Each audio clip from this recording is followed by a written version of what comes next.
So today we are going to discuss about radioactivity. So before we start discussing about radioactivity, if we look at the neutron proton number and the neutron proton graph, this graph and this neutron proton number reveals a lot about this nucleus. And we can, if we look at this graph, we can say that the stable nuclei, they have the number of neutrons and number of protons same number of protons and neutrons, that is n by z ratio for the stable nuclei is 1. Now n by z ratio increases for the heavier nuclides, and it reaches approximately 1.6 for the heaviest stable nuclei. And when the number of protons becomes large, when the number of proton number becomes large, then in that case the proton repulsion are highly effective, so the nucleus loses its stability. Same happens when the number of neutron also increases. A nucleus with too many neutrons also is very unstable, and not enough of them are paired with protons. This increases the energy and hence it decreases the stability of the nucleus. So to attain stability, they spontaneously emit certain particles. Now we come to the phenomena called radioactivity. What is radioactivity now? Radioactivity is the phenomena of spontaneous disintegration of nucleus from nucleus of an atom with the emission of one or more penetrating radiations, like, as you all know, is alpha, beta or gamma rays, alpha particles, beta particles and gamma rays, to attain the stability of nucleus. This was first discovered by Henry Becquerel in and around 1895-96. Now, as we know about the alpha, beta, gamma ray, alpha particles, beta particles, gamma ray, there are few properties that you must know about alpha, beta and gamma before we go into the mathematical part of this radioactivity. So what are the properties of this alpha ray? Alpha ray or alpha particles, these are positively charged particles, and it's similar to doubly charged helium ion, and they are deflected by, as it is positively charged, they are deflected by both magnetic and the electric field. The direction of this deflection indicates that these alpha particles are positively charged. Their velocity is approximately, so this is about the charge of the alpha particle and the nature of the alpha particle. Now their velocity is about 1 by 10 that of the velocity of light. Okay, of course they ionize the gases, the alpha particles ionize the gases through which they pass.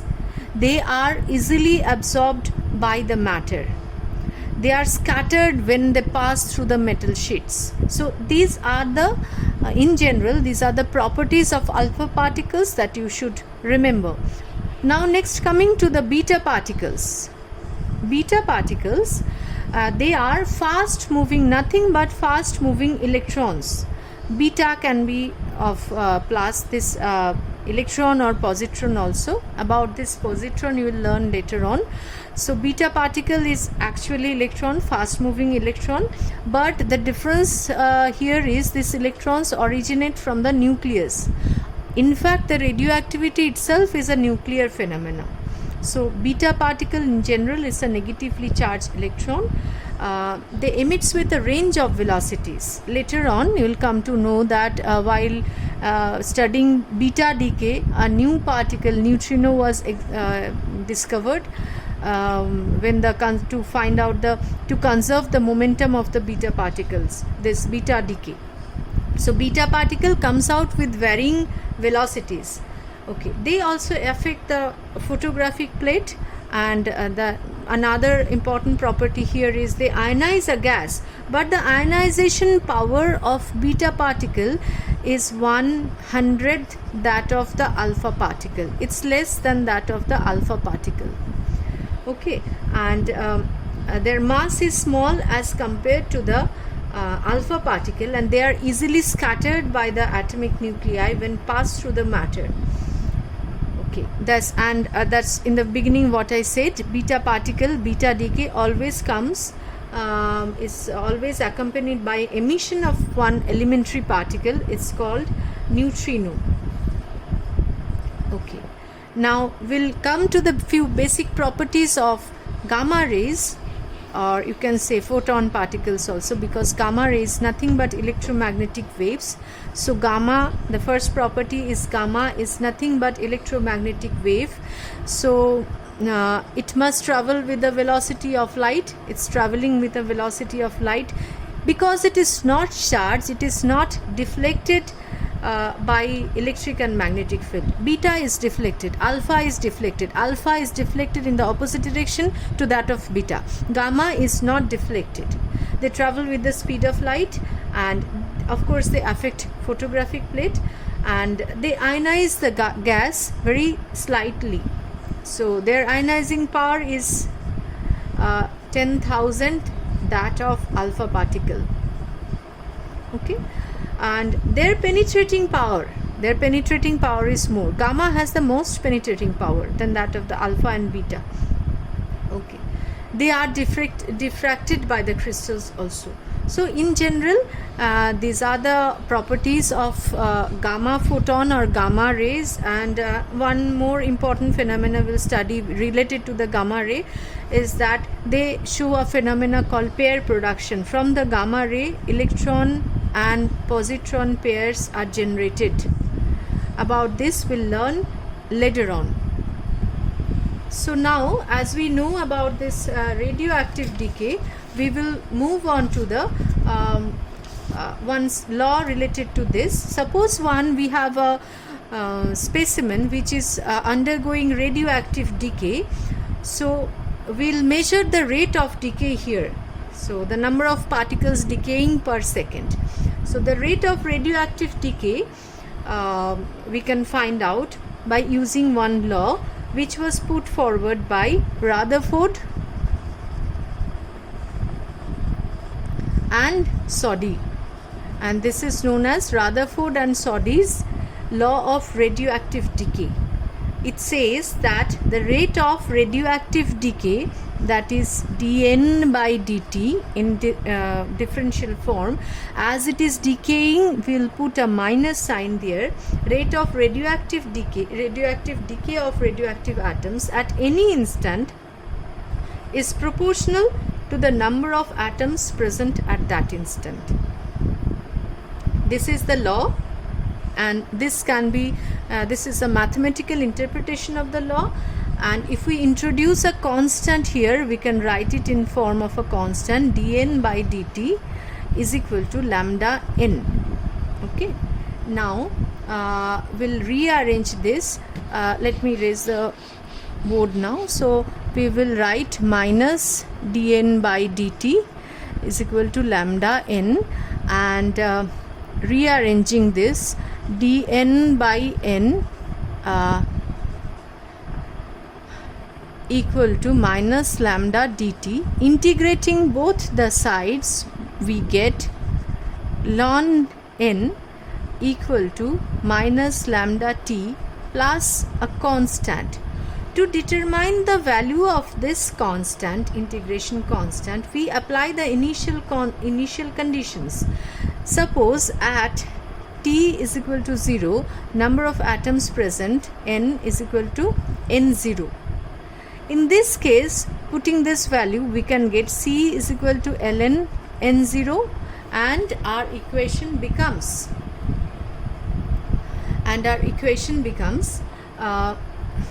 ln n equal to minus lambda t plus ln n0. And rearranging a bit, we can write, rearranging and apply the law of logarithm, we can write ln by n0 is equal to minus lambda t. And in the exponential form, we can write this as n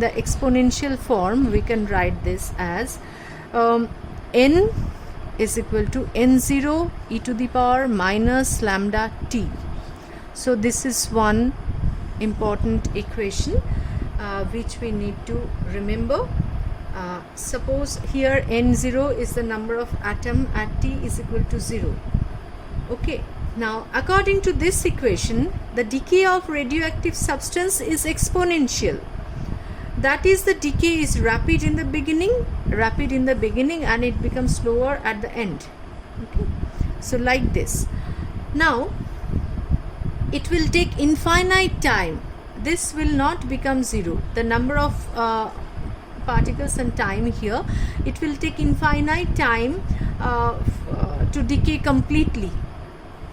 Now here one important definition, if we put in this equation, if we put t is equal to 1 by lambda, what do we get? N is equal to n0 e to the power minus 1, that is n0 by e. All of us know the value of this e, that is Euler's number, n0 by 2.718, and we get 0.368 n0. Now we are ready to define the decay constant here. Thus, a radioactive material after a time interval equal to this reciprocal of this decay constant, the number of undecayed atoms is 36.8% of their initial number. Okay. Conversely, the radioactive decay constant, that is this lambda, may be defined as the reciprocal of the time during which the number of atoms in a radioactive substance reduces to 36 point, in percentage it will be 36.8% of this original value. So this is how we define decay constant in one way. Now another important part of this radioactivity is the concept of half-life. What do you mean by half-life? Half-life is a constant for a particular radioactive sample which differs from different one sample to another, and looking at the half-life, we can find out how fast the sample will decay. Now we define half-life. This is one question comes in your board exam, and you have to be very particular while answering, and you must include the keywords here. Half-life is defined the time interval in which the mass of the radioactive substance, either you write mass of the radioactive substance or the number of the atoms, either you write mass or the number of atoms, is reduced to half of its initial value. This time is called half-life of the sample, and it is denoted by T half. Okay. Now from this equation, if we put the value of T is equal to T half, that is the half-life. So at half-life, the number of atoms remaining is n0 by 2. So we get n0 e to the power minus lambda T half. So this becomes half equal to e to the power minus lambda by T half, and this will be actually will getting e to the power minus no, this is lambda t, not divided by, this is lambda t half is this. So e to the power lambda t half is equal to 2. So we get lambda t half is equal to ln 2. From this equation we can write T half is equal to ln 2 by lambda, and changing this to base 10, and we can get the value as we can directly put the value of ln 2 and we'll get 0.6931 by lambda. This derivation of this equation or definition of this or numerical comes from this equation. Okay, what is the unit of half-life? And what is the unit of half-life will come, definitely half-life will be, the unit of half-life will be that of time. It can be in years, second, day or anything. And what is the unit of decay constant? Decay constant will be the inverse of this half-life. The unit of decay constant will be per year or per second or per day, like that. Okay, now another definition related to this radioactivity. One more definition related to this radioactivity. We have one more definition. It's called activity of radioactive sample. Activity of radioactive sample is R is equal to minus dN by dt.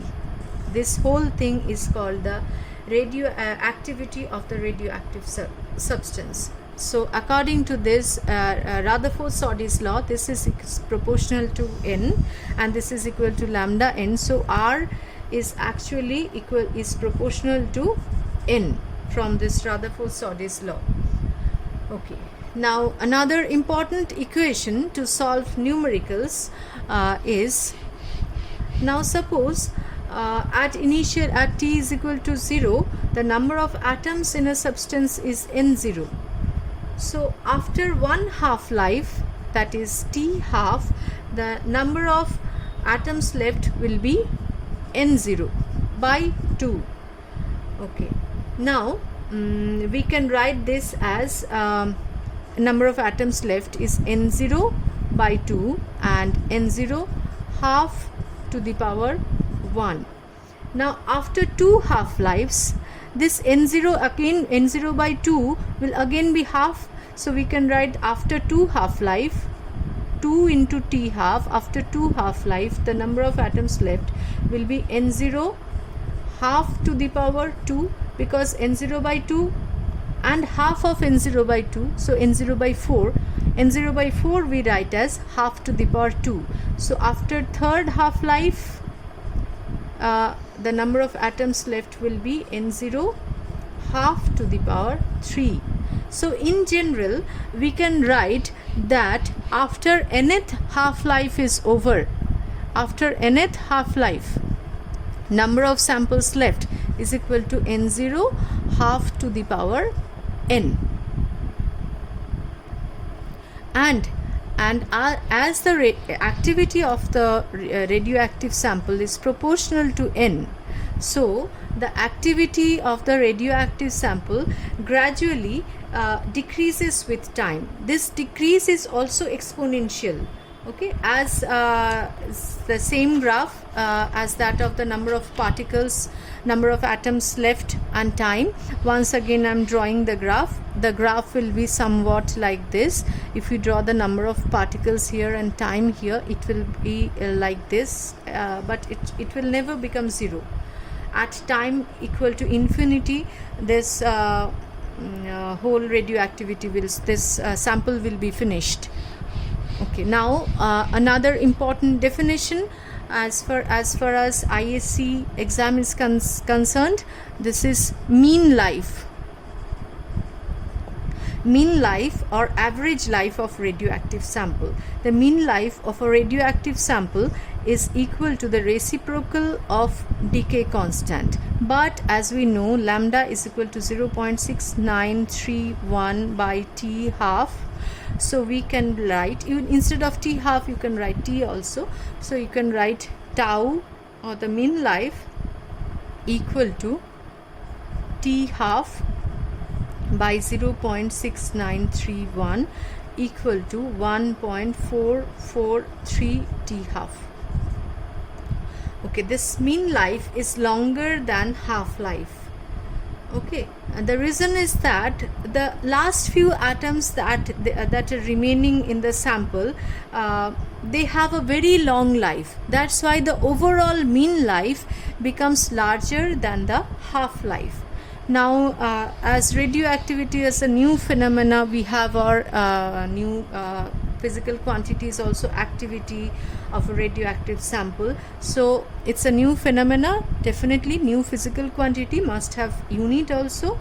The activity of a traditional unit of activity is Curie. Curie is defined as Curie. It's a symbol is C. It's defined as such that if 3.7 into 10 to the power 10 disintegrations takes place per second in a radioactive sample, then the activity of the substance is 1 Curie.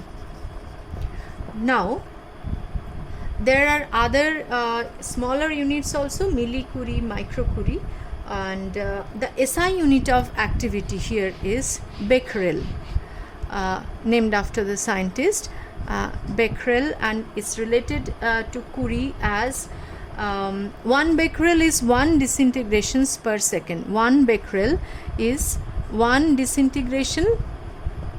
integration per second. So we can say 1 Curie is equal to 3.7 into 10 to the power 10 becquerel. Okay, and that's all about radioactivity. There are few numericals that you need to practice. We'll practice it in the later part of this session. So that's all for today.